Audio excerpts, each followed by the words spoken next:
I'm a teacher in Minnesota. I'm doing this very low tech. I'm just wanting to point out a few things that I see. Consequently, do something like an apologia for Christianity. Plato addresses this very issue in one of his letters. And I take this from an article by Robert E. Wood, Image, Structure, and Content on a passage in Plato's Republic. Wood says, this, what he said previously, reminds one of the passage in the 7th letter where Plato says, I do not, however, think that the attempt to tell mankind these matters is a good thing, except in the case of some few who are capable of discovering the truth for themselves with a little guidance. In the case of the rest, to do so would excite in some an unjustified contempt in a thoroughly offensive fashion. In others, certain lofty and vain hopes, as if they had acquired some awesome lore. The Platonic dialogues, Wood goes on to say, the Platonic dialogues gives guidance to those few, while the rest should properly be convinced of their own ignorance. At least this seems to be Plato's intent. And this provides an exoteric and an esoteric dimension to the dialogues themselves. Within the dialogue, we would be concerned with, in this paper, he says, Socrates admonishes us, see how I strain after imagery.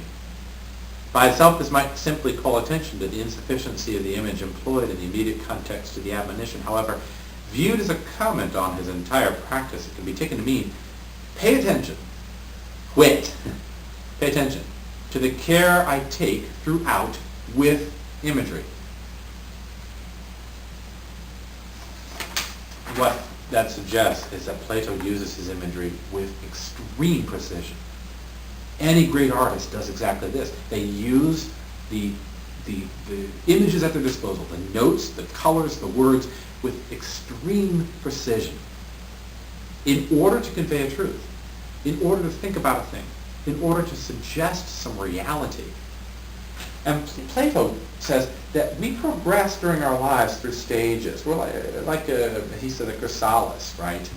The worm that becomes the chrysalis and becomes the butterfly. And we transform from place to place to place in greater and greater forms. The forms are the same. We're the same person, but we're not the same person. So what Plato's suggesting is that we, during the course of our lives, we change in sections. We go through steps or stages. And this goes back to something I said earlier. We begin with that momentous event of birth into the world. And then we go on to, being the child, where it's the infant, where it's the me show, it's all about me. And then you go on to the youth, who's full of vigor and courage and wants to get things done. He understands and no one else does. And then you go on to the adult, who has a sense of their own power, but also of their own worth in the world, a sense of maybe guilt, a sense of their responsibilities. Well, from the adult, Plato would suggest that we move to another level. Adult's not the end. We move to another level. The initiate. The initiate is one who has been opened up to this idea that there is something else of what these things mean, of what these images mean. The initiate goes on to the level of the adept, one who now is able to work with these images and forms and ideas and discuss things and experience them. And from the initiate, you go on to the master.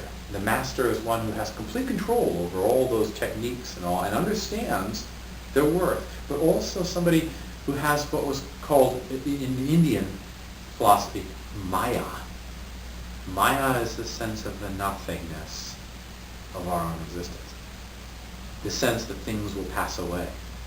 That all the things that we consider concrete now, the book, the chair, the body, are themselves temporary stages, and that in 100 or 200 years they will be dust, gone, lost.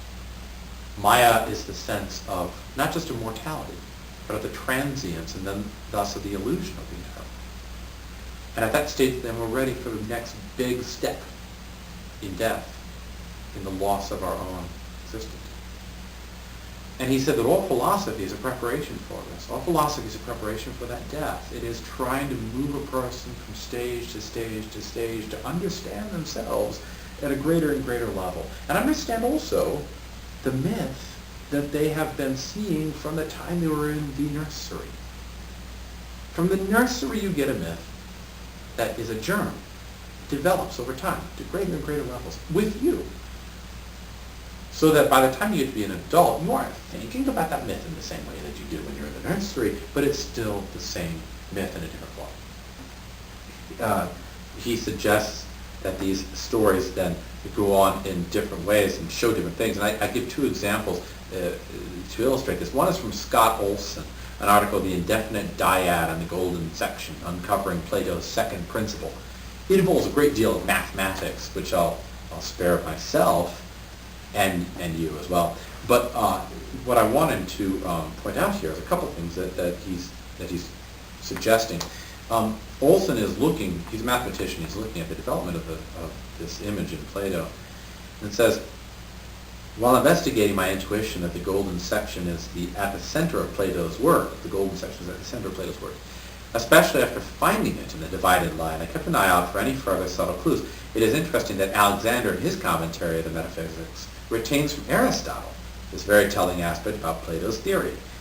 Aristotle says, thinking to prove that the equal and unequal are first principles of all things, both of things that exist in their own right and of opposites, he does assign equality to the monad and inequality to excess and defect. For inequality involves two things, a great and a small, which are excessive and defective. This is why he called it an indefinite dyad, because neither the excessive nor the exceeded is, as such, definite. But when limited by the one, the indefinite dyad, he says, becomes the numerical dyad. And Olson, in other words, the whole number 2 can be generated from the indefinite dyad. Indeed, recalling that greater to lesser equals 1, we have greater plus unity minus lesser equals 2. The real secret of Plato's indefinite dyad is that it may be employed to derive the other crucial roots necessary for the construction of 4 of the 5 Platonic solids. And he says then, he constructs this indefinite dyad, it gives the mathematical figure for it, and says, though the construction has already proven to harbor many wonderful properties, notice in particular the quadrilateral, which acts as a kind of ontological entheogenomatrix. An ontological entheogenomatrix. That is, it's a thing that generates all the other major forms that are thought about in the Platonic world. Because of its morphology and seemingly sublime function, I propose to name this figure the Golden Chalice of Orion. And he suggests that this is what Plato's talking about in all of his major dialogues, that Plato is going back to this mathematical image as a framework upon which to hang all of his mythology. Every myth that he has hangs upon this mathematical image. Why? Because this mathematical image is the purest way to talk about a reality that Plato wanted to convey. Angel.